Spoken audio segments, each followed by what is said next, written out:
What's up, everybody? Thank you guys for coming into the room. Come on in. We're starting in 1 minute. In fact, we're getting ready to get started right now. No, ma'am, this is not a test, Patricia. We're going live tonight. I'm doing something different, so let's get ready to rock and roll. Hit that share button, hit that like button. Let me turn off this banner because we're about to go live. Hey, everybody, my name is AntonioGholston with Agmrtechnology Consultants. I am super excited and happy to be here tonight. I decided to do something a little bit different. I decided to come on tonight, come on this evening. You know, I felt like I was missing out talking to a lot of my friends and colleagues and those individuals across the country who are working from home. You know, you don't have time to really get on. But I wanted to come on today to just really talk to you guys for a few moments. I won't be long. I know it's late, especially for my East Coast family, East Coast colleagues and friends. It's 11 o'clock your time. West Coast, you probably still kind of winding down, but I want to get right into the content today. For those who are here for the very first time, I went to God and said, God, what can I do to help to be a blessing to people during this time, during this pandemic? And one of the things we put into my heart was to do a tech show, to just kind of a Q&A to answer any questions you may have, to be a support system. I'm not here to, it's totally free. I'm not here to sell anything, promote anything. Though I do talk about different things that we do. But at the end of the day, my goal is to get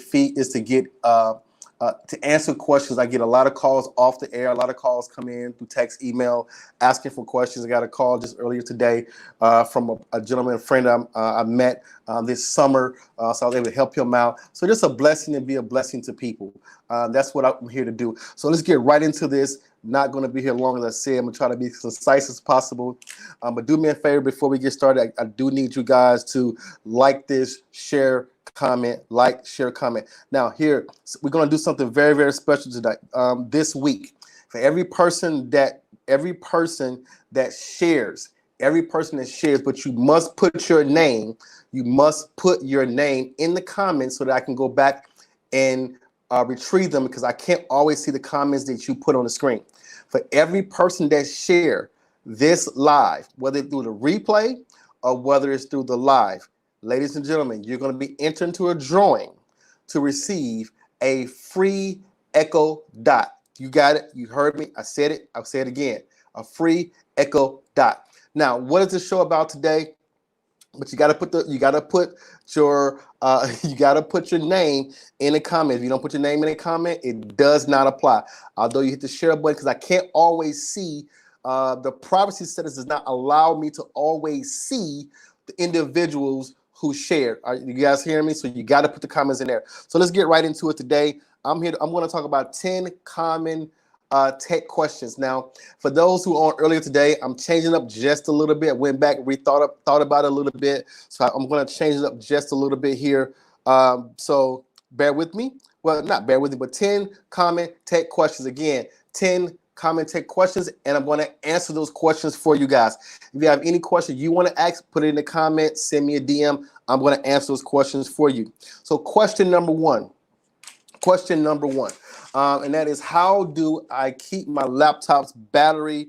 How do I keep my laptop's battery in good health? This is one of the most common questions that I get on a constant basis. Not just for the laptop, but I get it also. I get it for your cell phone. I get it for other devices. How do you keep it? Thank you for Patricia that she shared. Thank you for sharing. Thank you for sharing, Patricia. I appreciate you. So now listen, here's my answer to that. Again, I talked about it earlier, but I went and did a little bit more research also. And here's the thing. I'm gonna give you guys three steps. Write these down. Take note of these 3 steps. Step number 1. You want to keep the most important thing is to keep your laptop cool. That's it. Keep your laptop cool, because heat destroys battery life. It's just like in a car almost. If it gets too hot, it causes issues. It's acids inside of the battery, lithium batteries, things like that. Keep it cool. That's number 1. Now, if you want to be very, very technical about it, there's something called performing shadow discharge. I am not going to get into that, but just simply 2 things you want to do. Keep it cool, and then you don't want to leave it plugged in with 100% forever. So some people have their laptops on their desk. The laptop is on their desk, and they never ever unplug it. It's really their desk computer, so they never unplug it. Well, that's not that's not the best thing to do, because if you ever do need to move your laptop and take it away, it's the battery is looking for that charge, and if it's not this, like, hey, wait, I don't have a charge. So it can cause more harm than it can good, leaving it plugged up all the time. But if you're never going to move your laptop, that's fine. But I would say, every once a week, at minimum, just unplug it, let it kind of drain down a little bit, and then plug it back up. I know it's an inconvenience, could be a hassle, but that's the answer to the question. All right, moving on to the next question. The next question here is, what do viruses and trojans and other malware do? Now that might sound like a really crazy question.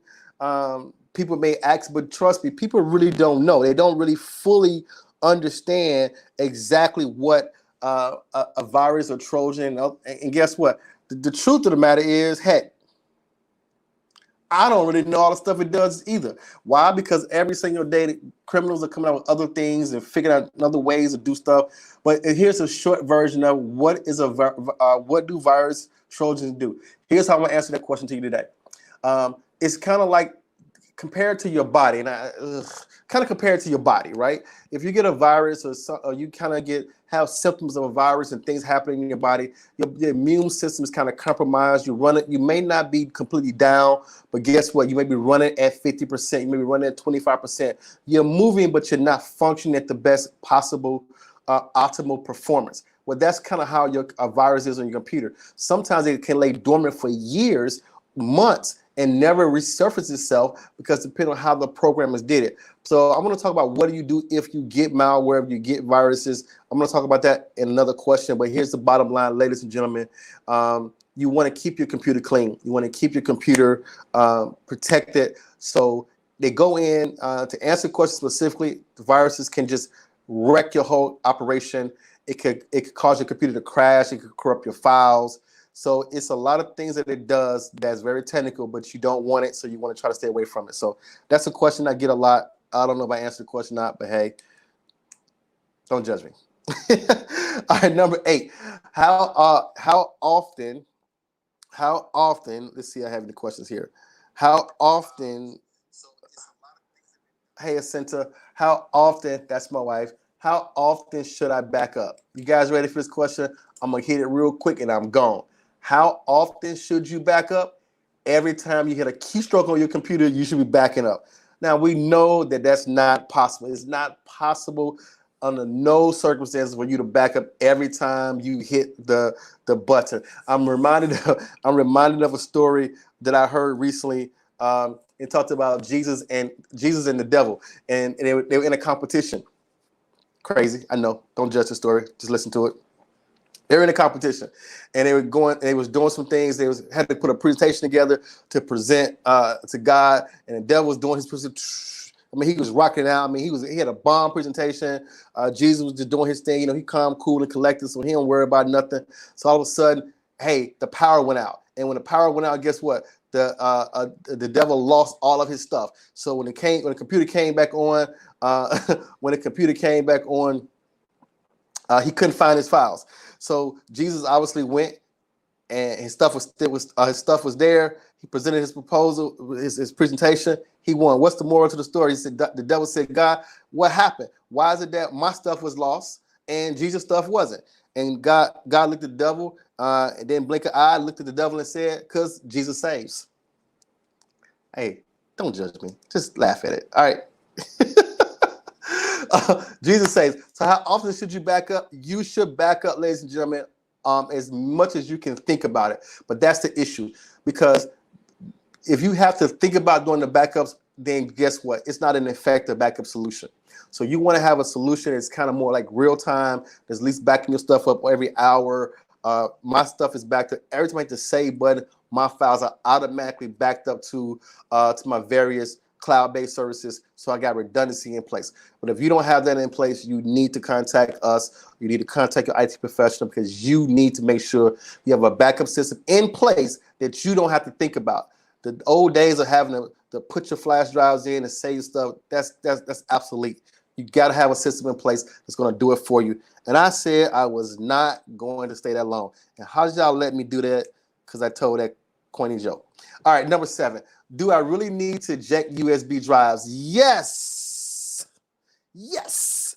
And yes, again, you want to, when, what do I mean by that? People, you know how you go to your computer and you plug in your USB drive and you get ready to inject it. You hit the little button that says inject safely. And it's like, I'm not done working. So why are you ejecting me? No, can't do it. And you pull it out anyway. Well, guess what? That could be a problem. I'm not saying that it absolutely, what's up, Emmanuel? I'm not saying that it absolutely will cause you damage, but I am telling you, ladies and gentlemen, that it could. So you want to take the extra few steps or the extra few seconds to allow it to run its course to actually eject it properly. Now, here's a question I got earlier. Well, why? Why is it important to do that? And why? Here's the reason why. Because with the PC does things in kind of a queuing system. So because it wants to be efficient with its memory, you may say 4, 5, 6, 7, 8 files. And what happens is the computer would kind of put them in a queue, in a holding tank. It didn't really save them to your drive. It put them in a holding tank. So when you're ready to eject it, what happens is it will then push all that data at one time. Now, not the best setup in the world, but that's kind of how it works sometimes. And if you eject it too prematurely, especially if you see a light that's blinking, don't do it, because you can corrupt those files. You head it to a presentation. You head it to give this $1 million presentation. You want to plug it in, and your files out there. That could be a problem. So take the extra few steps, and also sometimes it won't eject because you have multiple windows open. If you have multiple windows open, there may be a file attached to one of those windows, and it won't close because you got something open. So take the time, close everything down, and just go through the proper process. All right. I hope that helps you guys. Now, here's another question that I kind of tweaked from earlier today. And by the way, let me take a quick pause here for a second. And let me just talk to everybody who just came on just for a moment. I want everybody here listening to me today. If you're watching the replay, do me a favor, hashtag AG replay, AG replay, and let me know that you're watching the replay. If you're watching the replay, hashtag AG replay. Again, I'm gonna put it up on the screen for you guys. Hashtag AG replay. Go subscribe to our Tech Tips page at AG Tech Tips. We give out, we're building a great lot of content right now, so we will be putting out content for you guys. I don't know if it'll be weekly. I don't want to, blow you up, but we're gonna put out good content as we get good information like this particular blog. I'm gonna create it into a Word form. I'm gonna put it out there to you guys. I have people watching who I know are reading learners. I'm not sure what you call it, but they learn better by reading the documentation. All the stuff I'm saying right now is like, but you're giving information, they're going to be able to contain it, retain it, and they're going to be able to use it. So I want to be able to help everybody in all facets, whether you're a visual learner, audio learner, show me how to. I'm going to try to do those things for you guys. But again, this show is designed for you. So if you have any tech questions, please ask those questions. Now, here's the thing I said earlier when we first started. If you're here, share. And again, I need you to share, like, share, comment, subscribe, because if you share, put your name in the comments. If you share, put your name in the comments, and I hope you do, because at the end of the week, I'm going to pour someone's name through our drawing, and you're going to receive an Echo Dot.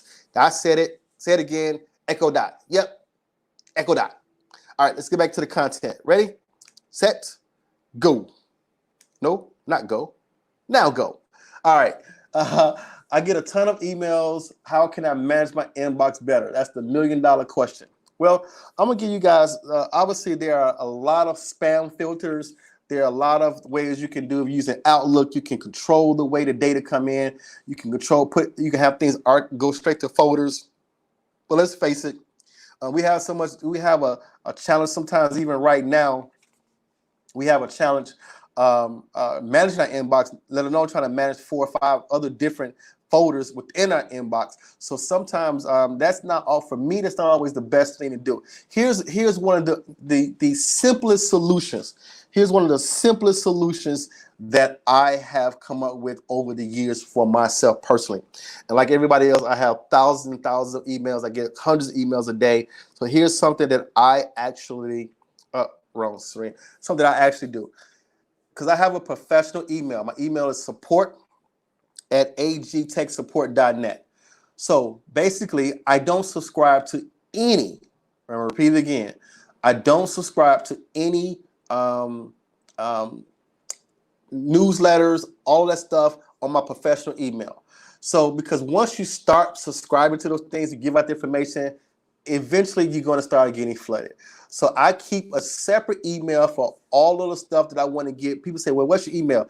I don't give out my professional email. I have another one that I give out. So that way it just keeps it very simple. And I check that about once a day, maybe twice a day.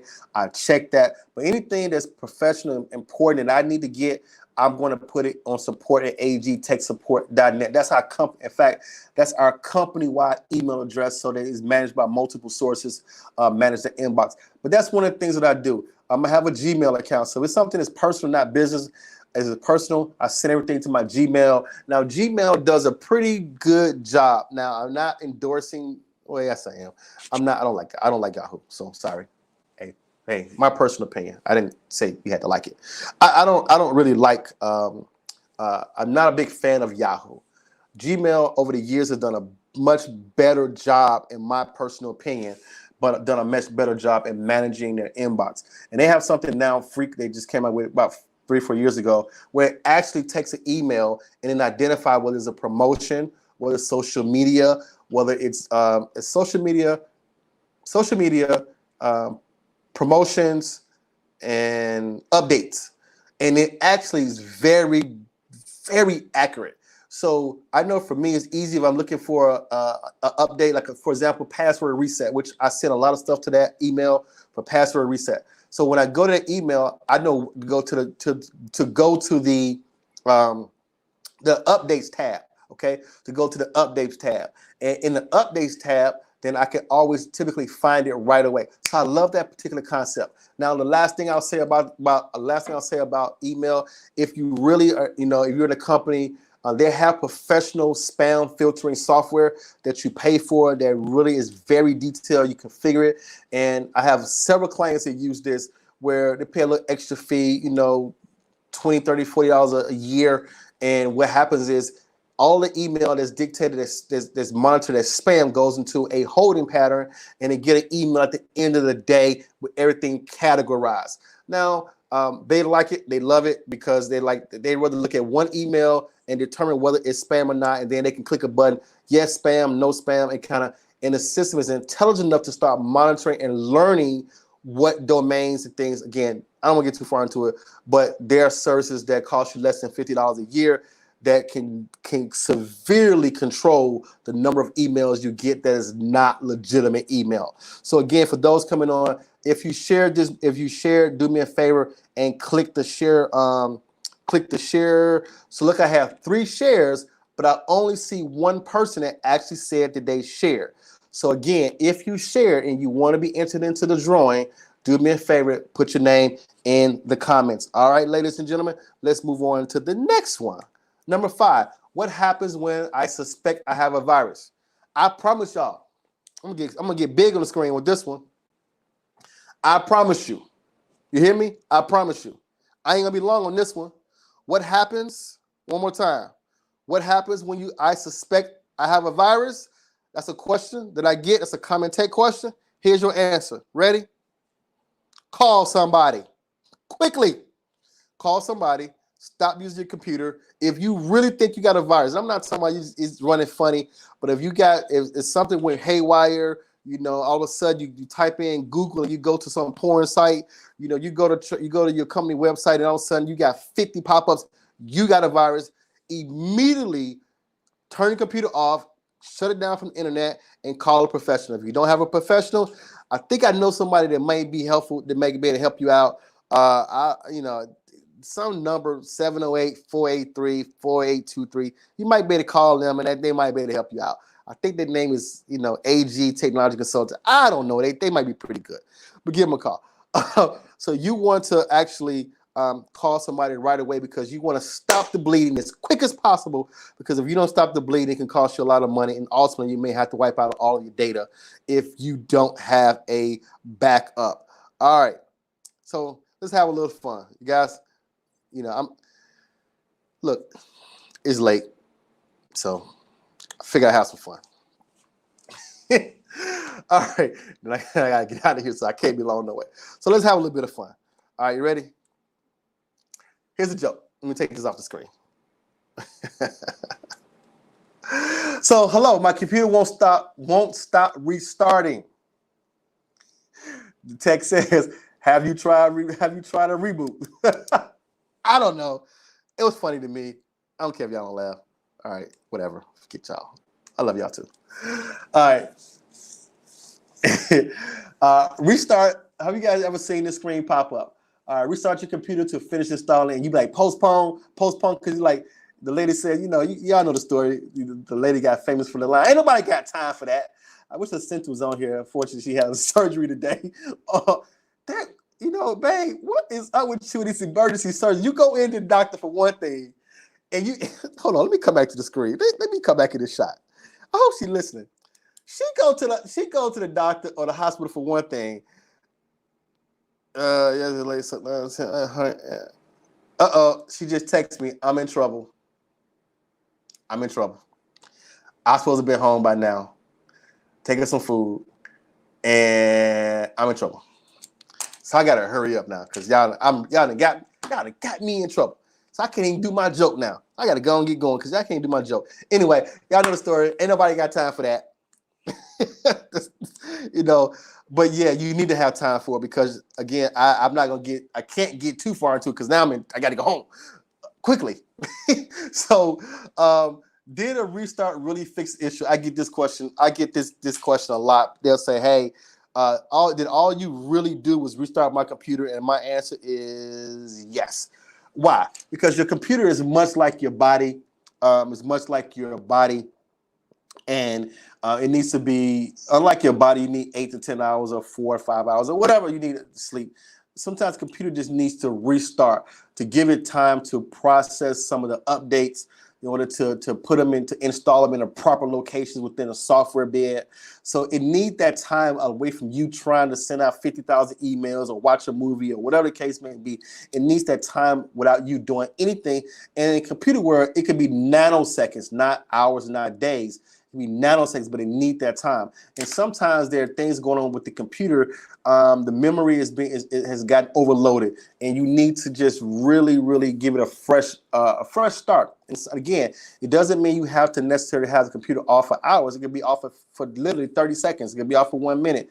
Just give it time, let the battery cool down, let the memory kind of clear itself out, and turn it back on. Real simple. And I better look at this text my wife sent me too, because she might have said something else.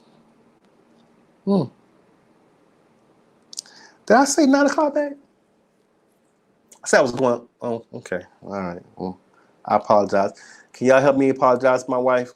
I'm supposed to be home and she hungry, and I'm in trouble. Can y'all help me out, please? Somebody want Uber her some food till I get there? Sorry, babe. I only got 3 more to go. All right. All right. So obviously I can't be long now. So this is a little outdated, but this is a question that's a common question on the internet. I don't get this question a lot, but this is a common question that happens across tech blogs. Is it safe to download or stream a movie? Well, yes and no. It is safe if you're doing it from a replicable site. If you're doing it from a reputable site, i.e., if you're doing it from, let's say, a Comcast who allows you to download movies, if you're doing it from a paid service, if you actually paid for the service, what's that face for? If you actually pay for the service, then it's going to be legit. But if you're going to some of these other sites where they say, "Oh, download free movies here," Don't do it. Stay away, run, hide, scream, holler. Just don't do it. I can't tell you how many people call me freaking out because they work at work, slow at work, so they decided to watch a movie on one of these sites, and all of a sudden, right in the middle of a movie, they saw porn, or worst case, they got a pop up that says, "FBI, you've gone to a porn site, and we're gonna report you to the authorities in 20 minutes if you don't give us $500." I mean, just crazy stuff, and it really does happen. So you want to stay away from these sites. The worst thing is for your kids to be going on a site and they're doing something thinking it's legitimate, and right in the middle of watching a Disney show, they got some pornographic stuff pop up. I'm telling you, I've seen it, I know it, I've heard it, I know the horror stories. So just stay away from it. The best thing to do is pay the $5, pay the $7, pay the $10, and just buy a movie service that allows you to download and stream movies for free.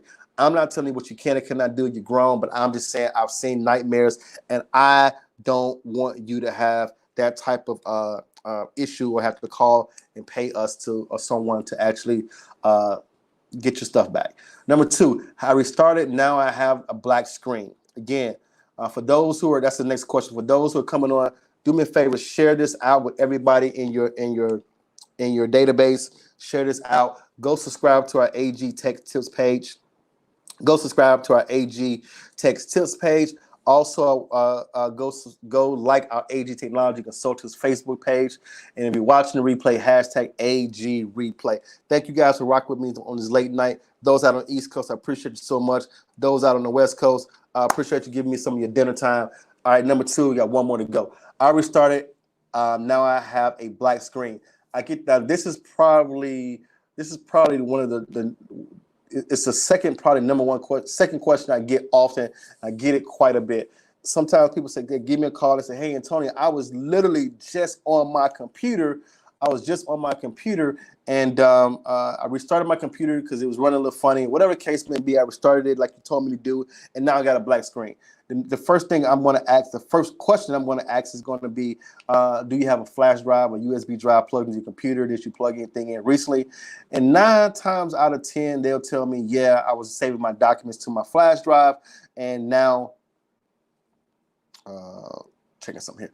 And now I can't get my computer back. When I said unplug it, restart your computer. Because if you look right there, I don't know if you guys can see on the screen there, but if you look right there, it says no bootable device. Because sometimes you have a flash drive plugged in and it's trying to boot from that flash drive, and there's no operating system on the flash drive, obviously, unless you're a tech like myself or one of our technicians, where we have bootable software actually right on the computer. So nevertheless, unplug it, give it a shot, and about 9 times out of 10, that resolves the issue. Other than that, then you may have a real issue. Then you need to contact a professional. And again, if you don't have a professional, I know a pretty good company that you can give contact, and if they can't help you, they'll get you to the right person. Last one. Why is my computer slow? I get this almost every single day. Although we don't do a lot of tech stuff, computer fixing things anymore, because we kind of fix ourselves out of the business a little bit.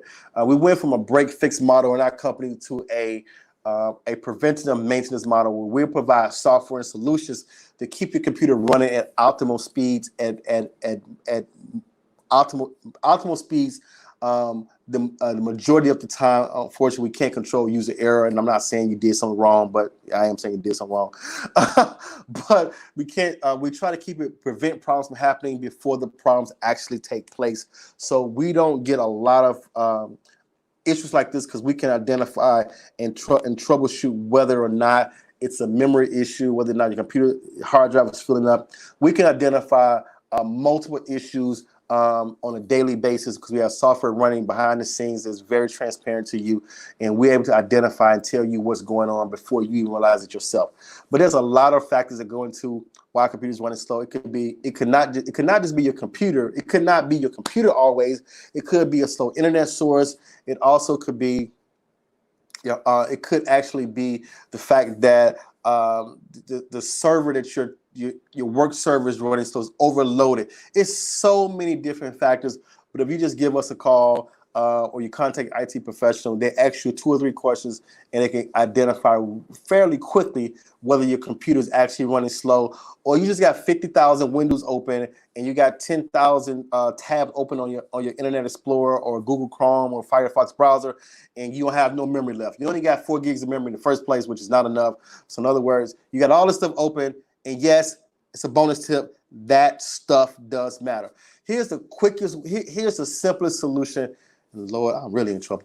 It's the simplest. No, I'm not. I confess I'm not in trouble. My wife is not going to be mad at me. She's going to be very happy to see me.